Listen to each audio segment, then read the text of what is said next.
It's time for the major news on The Bridge 99 FM.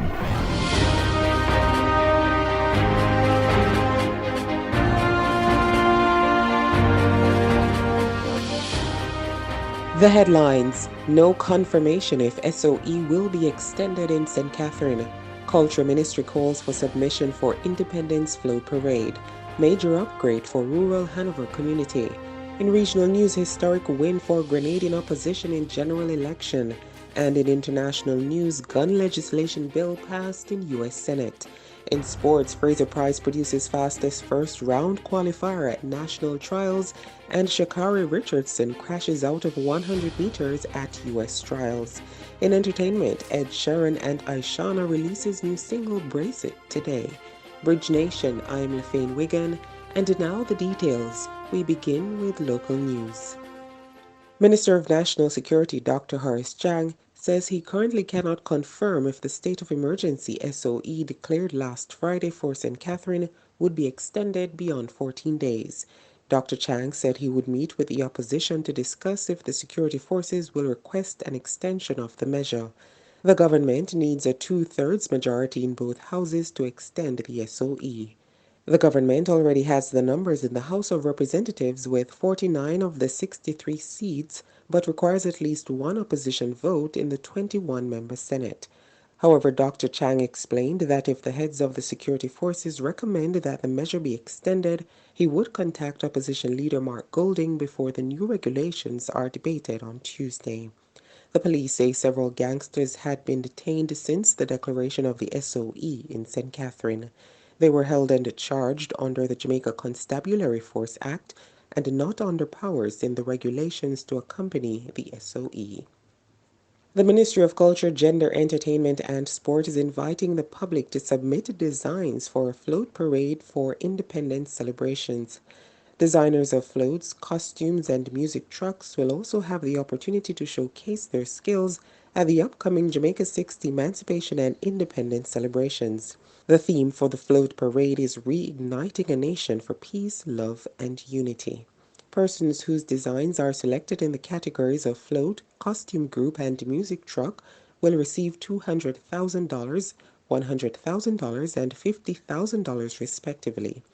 Minister of Culture, Gender, Entertainment and Sport Olivia Grange said the float parade will have a carnival-type atmosphere with floats representing the country's culture and experiences. The parade will start at the Randy Williams Entertainment Center on Hope Road and end at the National Stadium car park. It will be on show from July 30 to August 6 with the return of masquerade bands and jonquillo. And the Ministry of Local Government and Community Development is set to spend $223 million to upgrade key infrastructure in Chambers Pen, Hanover. Under the program, which is being piloted in the community, 300 households will receive electricity and more than 50,000 gallons of water will be made available through the implementation of the Chambers Pen water supply system. The Chambers Pen Primary School and the Chambers Pen Community Center will be renovated, street lights installed, and 4 social housing units will be constructed in the community. Local Government Minister Desmond McKenzie said that Chambers Pen was chosen to be the pilot community based on the results of a study that was done by the Social Development Commission (SDC) on 6 communities in 6 parishes. Cheswick in St. Thomas is the next community slated to benefit under the Rural Development Program. In regional news, Grenada will have a new Prime Minister following Attorney-at-Law Dickon Mitchell's victory at the polls yesterday, June 23. 44-year-old Mitchell led the National Democratic Congress, NDC, to a 9-6 victory over Prime Minister Dr. Keith Mitchell and his new National Party, NNP, in general elections on Thursday. It was a historic victory for Dickon Mitchell, who was running in his first general election after taking over the leadership of the NDC 8 months ago. Hundreds of Congress supporters reportedly swooped down on the compound of Mr. Mitchell's campaign office with flags and posters to celebrate the victory, which brought an end to the political life of Dr. Mitchell, which spanned half a century. Meanwhile, no information has been released whether Dr. Mitchell has conceded defeat at the polls. And finally, in international news, 15 Republican senators joined all 50 Democrats in voting for a bill that is seen as the first significant gun control legislation to pass in 3 decades. It was passed by 65 votes to 33 and is considered to be a rare bipartisan package of gun safety legislation. The measure includes tougher background checks for younger potential gun owners, measures to keep guns away from more domestic violence offenders, and red flag laws that will make it easier for authorities to take weapons from people judged to be dangerous. The $13 billion package will fund programs about school safety, mental health, and violence prevention. There was no compromise banning assault-style rifles or high-capacity magazines.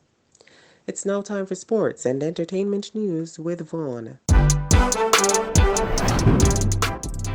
Hey Bridge Nation, I am Vaughn Thorpe with your sports and entertainment news 360.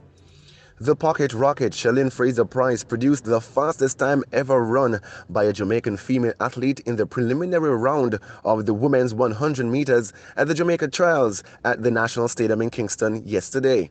Fraser-Pryce, who led the race from out of the blocks, stormed to a blistering time of 10.70 seconds ahead of Olympic 4x100 meters gold medalist Brianna Williams, who equaled her season's best time of 9.98 seconds. Ramona Burchell had to settle for third in 11.16 seconds.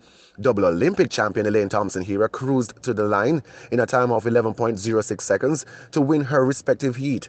Meanwhile, Olympic 100 meters bronze medalist Shericka Jackson, 10.99 seconds, crossed the line behind Kemba Nelson, 10.98, to safely qualify for the semifinals of the women's 100 meters.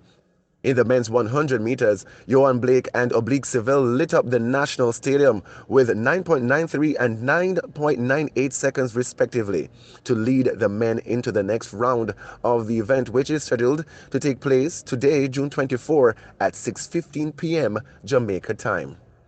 Meanwhile, the U.S. national trials in Eugene, Oregon, controversial sprinter Sha'Carri Richardson failed to make it out of the first round of the women's 100 meters. Richardson, who missed the Tokyo Olympics last year after testing positive for marijuana, ran 11.31 seconds for fifth place. Aaliyah Hobbs was the fastest qualifier in the women's 100 meters with a time of 10.88 seconds. Richardson's hopes of qualifying for the Oregon World Athletics Championships in July are still alive as she is scheduled to contest the women's 200 meters. And in entertainment, dancehall artist Ishawna and Grammy-winning UK singer Ed Sheeran have dropped their long-awaited collaboration titled Brace It. The track was released today and sees Ishawna making her return to music following a long hiatus. In a recent interview, Ed Sheeran shared details on how the collaboration was formed. In this post online, Ishawna also expressed her gratitude to the Grammy winner, thanking him for the collaboration while noting that she's honored to be a part of this journey. And that's it for Sports and Entertainment News 360. Back to you, Lefane. Thanks, Vaughn, and that was the Bridge 99 FM and RJAM Radio News Package, News 360, the facts you need. Catch us at 5 p.m. for another News 360. You can also download the Bridge 99 FM app in the Google Play Store and the Apple Store for all the latest happenings on the Bridge. I'm Lefane Wigan. Have a great day. And those are the stories making it in Bridge 99 FM's major news package right here on the Bridge 99 FM.